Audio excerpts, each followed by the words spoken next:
சிம்ம ராசி அன்பர்களுக்கு வணக்கம். இந்த டிசம்பர் மாதம் உங்களுக்கு எப்படி இருக்குன்னு பார்ப்போம். நீங்கள் தனித்துவமான, கொஞ்சம் பற்றற்ற ஆன்மீக குணம் கொண்டவராக இருப்பீங்க. மற்றவங்கள்ட்டேருந்து வேறுபட்டவராக உணர்வீங்க. படைப்பாற்றல், ஆர்வம், புத்திசாலித்தனம்லாம் அதிகமாக இருக்கும்.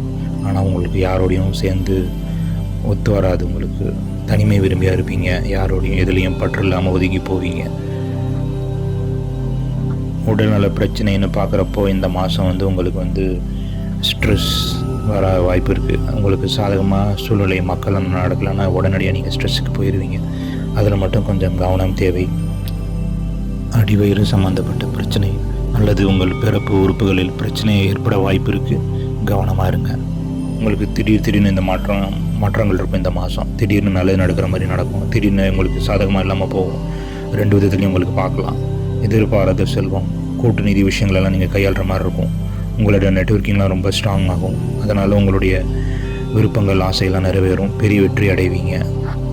அம்மாவுடைய ஆதிக்கம், அவங்களுடைய ஆளுமை இந்த மாதம் உங்களுக்கு அதிகமாக இருக்கும். உங்களுக்கு உங்களுடைய திருமணமாக இருந்தால் உங்கள் குழந்தைகள் சுறுசுறுப்பாகவும் புத்திசாலியாக இருப்பீங்க. அவங்க மூலம் பெருமையும் கிடைக்கும். அவங்களுக்கு திறமைக்கு மதிப்பு உண்டு. குழந்தைங்களால் கொஞ்சம் லாபம், நல்ல பேர் எல்லாம் பார்ப்பீங்க. படிக்கிற மாணவர்களுக்கு இது ரொம்ப சாதகமாக இருக்குது. பொறியியல், மருத்துவம், விளையாட்டு போட்டி இந்த துறையிலெல்லாம் சிறந்து வழங்கலாம். அதனால் அதில் கவனம் செலுத்தலாம். ஒழுக்கம் மூலம் கல்வி இலக்குகள் உட்பட எல்லா ஆசையும் நிறைவேறும். வேலை தேடுறவங்களுக்கு நல்ல வாய்ப்பு பிரகாசமாக இருக்குது. குறிப்பாக தொழில் ஆராய்ச்சி, அப்புறம் பொறியியல், மருத்துவம் இது சம்மந்தமான எந்த துறையிலையும் நீங்கள் ஈஸியாக ஜெயிக்கலாம். முயற்சி பண்ணுங்கள். வருமானமும் நல்லபடியாக இருக்கும். வருமானம் வரும், திருப்தி உண்டாகும். கணவன் மனைவி உறவில் தான் கொஞ்சம் பிரச்சனைகள் ஏற்பட வாய்ப்பு இருக்குது.